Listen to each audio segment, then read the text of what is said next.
यूं ही नहीं मैं बन जाता हूं। कुदरत के कोने कोने से खूबियां खोज लाता हूं। गुणवत्ता की गहराइयों का गोताखोर हूं मैं। यूं ही नहीं मैं रजनीगंधा बन जाता हूं। पीयूष, कांग्रेस को विश्वास नहीं है एग्जिट पोल पर, मान सकते हैं, लेकिन कांग्रेस अभी से रोने लग गई है कि ईवीएम में गड़बड़ हो सकता है। क्या गड़बड़ कांग्रेस की सोच में है या जमीन पर भी यह गड़बड़ी आपको कहीं नजर आई? कांग्रेस सच में हार रही है या कांग्रेस जीत रही थी और ईवीएम में गड़बड़ी कराकर बीजेपी चुनाव जीतने के चक्कर में है? देखिए, पहले तो मैं आपको ये बताऊंगा कि जो ईवीएम वाला जो नैरेटिव है वो हमें तो नहीं लगता है, क्योंकि जो हमें नंबर मिला है वो ग्राउंड की रियलिटी है। और दूसरा मैं ये भी कहना चाहूंगा कि जो एज ए एजेंसी मैं किसी की तरफ मतलब टोटली अनबायस्ड रहता हूं। तो जब हमारी फील्ड में जो लड़के काम कर रहे थे, कम से कम 800 से लेकर 1000 लोग काम कर रहे थे। तो जब बहुत ज्यादा बीजेपी आने लगा तो मैंने बाकायदा सभी के साथ मीटिंग की। मैं बोला कि भाई आपको इतना बीजेपी कैसे आ रहा है? तो बोले जिसको भी बोलो मोदी मोदी मोदी कर रहे हैं। तो इसलिए मैं ईवीएम का तो इसमें कुछ रोल नहीं समझता हूं। जब आपको ग्राउंड पे बीजेपी मिला है, मोदी मिला है, तो फिर हमने वो जो है अपने नंबर्स में हमें दिखा भी और हमने नंबर हिसाब से दिया। आपकी इजाजत हो तो बोलिए, पूछ लीजिए, आज पूछ लीजिए।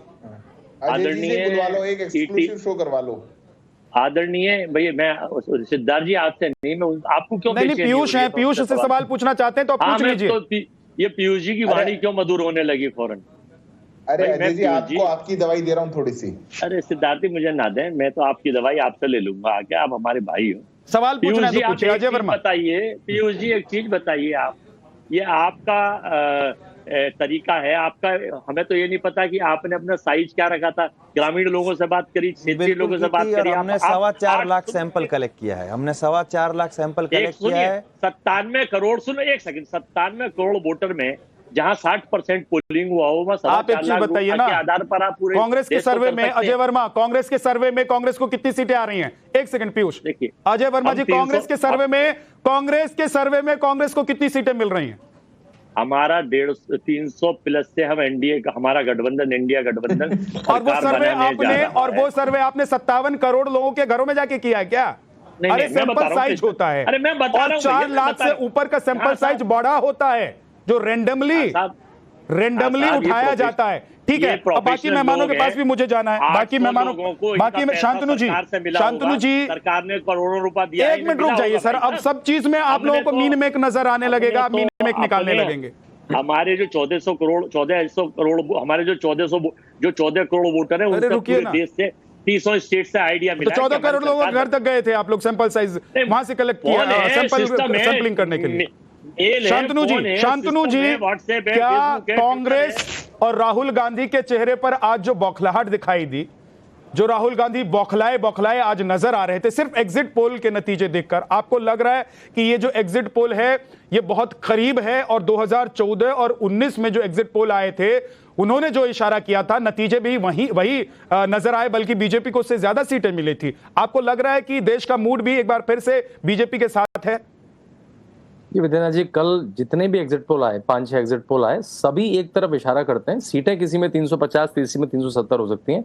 और देखिए, एक बार को ओपिनियन पोल माहौल बनाने के लिए करे जाते हैं, मैं मान सकता हूं इस बात के तथ्य को, लेकिन एग्जिट पोल कैसे आदमी माहौल बनाएगा उसके, जब पोलिंग पूरी हो चुकी है? बल्कि एग्जिट पोल गलत दिखाकर तो चैनल और सर्वे कंपनी अपनी फजीयत करेगा। 4 दिन बाद तो नतीजे आने वाले हैं, आपका जो दूध का दूध पानी का पानी हो जाएगा, तो कौन सा माहौल बनेगा एग्जिट पोल से?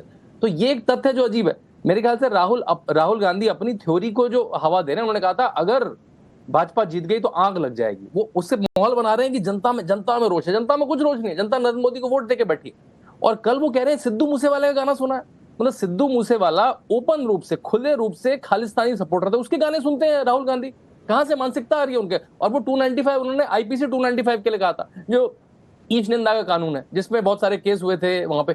तो राहुल गांधी किस तरह की बातें सुन रहे हैं, किस तरह के गाने सुन रहे हैं वो? मुझे तो इस पे डर लग रहा है कि इतना बड़ा नेता मूसेवाला के गाने सुन के अपनी 295 की सीट बता रहा है। तो मेरे ख्याल से बड़ी डिस्पैरिटी है यहाँ पे। ठीक, पंकज जी, चेहरे और सेल कंपनी अगर बैठ के कुछ कहने लगे, पंकज जी एक सेकंड रुक जाइए, अजय भाई हर बार बीच में बोल रहे हैं। पंकज जी, देखिए, आज से 1 दशक पहले तक एग्जिट पोल्स की काफी साख थी, काफी ठीक ठाक। मगर पिछले 10 साल में जिस तरह से हमारे सामाजिक, राजनीतिक, आर्थिक और सांस्कृतिक माहौल का घनघोर पतन हुआ है, उसने एग्जिट पोल्स करने वाले व्यक्तियों और कंपनियों की विश्वसनीयता पर भी बड़े गहरे सवाल खड़े कर दिए। ऐसे कि सिर्फ एग्जिट पोल्स करने वाले जो स्वयंभू विशेषज्ञ हैं, वही तो देश भर में 2 महीने से चुनाव का जायजा नहीं ले रहे थे। नहीं, आप लॉजिक बताइए, तथ्य बताइए। 2014 में जो एग्जिट पोल हुए, क्या नतीजे उससे बहुत अलग रहे?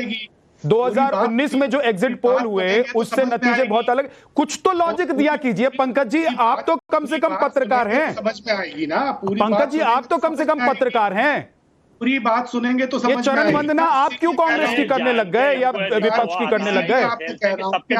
पंकज जी, जब आप पूरी बात ही नहीं सुनते तो आपकी बात समझ में कहां से आएगी? नहीं तो कांग्रेस के जमाने में जो एग्जिट पोल, यही पीयूष, कांग्रेस के जमाने में जो एग्जिट पोल के डेटा कलेक्ट करते थे तो सही कर रहे थे। अब बीजेपी की सरकार है तो पीयूष गलत हो गए।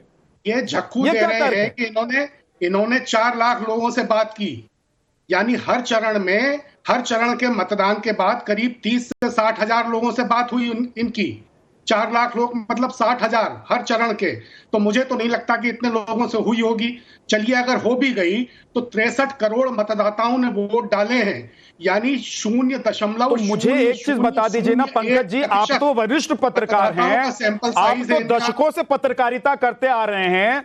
2014 से पहले जो एग्जिट पोल या ओपिनियन पोल हुआ करते थे, उनका सैंपल साइज क्या करोड़ों में हुआ करता था?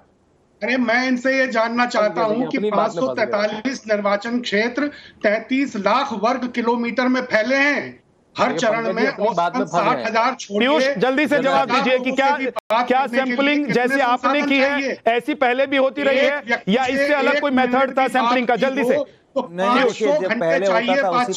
उसके बाद समाजवादी पार्टी के नेता के पास मैं नहीं गया हूं, धर्मेंद्र यादव जी इंतजार कर रहे हैं। देखिए, पहले तो मैं ये कहना चाहूंगा कि मैं आपको सबसे पहले बता दूं कि जो कर्नाटका है उसमें हमने कांग्रेस को दिया था, हमने मध्य प्रदेश में कांग्रेस को दिया था और छत्तीसगढ़ में कांग्रेस को दिया था। अरे मैं आपकी बात नहीं कर रहा। अरे पंकज जी सुनिए ना, मेथड सुन लीजिए ना कि 14 के बाद मेथड बदल गया है आपके हिसाब से। जल्दी से, मेथड कुछ बदला है? नहीं, मेथड पीयूष कुछ बदला है। फील्ड में गए, डोर टू डोर हुआ है और हमारे हर लोकसभा में 2 लोग तैनात थे। ऐसे ही पहले भी ये हुआ करते थे। ओपिनियन पोल और एग्जिट पोल की जो सैंपलिंग होती थी वो पहले। धर्मेंद्र यादव जी, अभी तो चुनाव के नतीजे नहीं आए हैं, अभी सिर्फ एग्जिट पोल के जो नतीजे हैं वो इशारा कर रहे हैं कि बीजेपी की सरकार फिर से बन रही है, मोदी फिर से पीएम बन रहे हैं।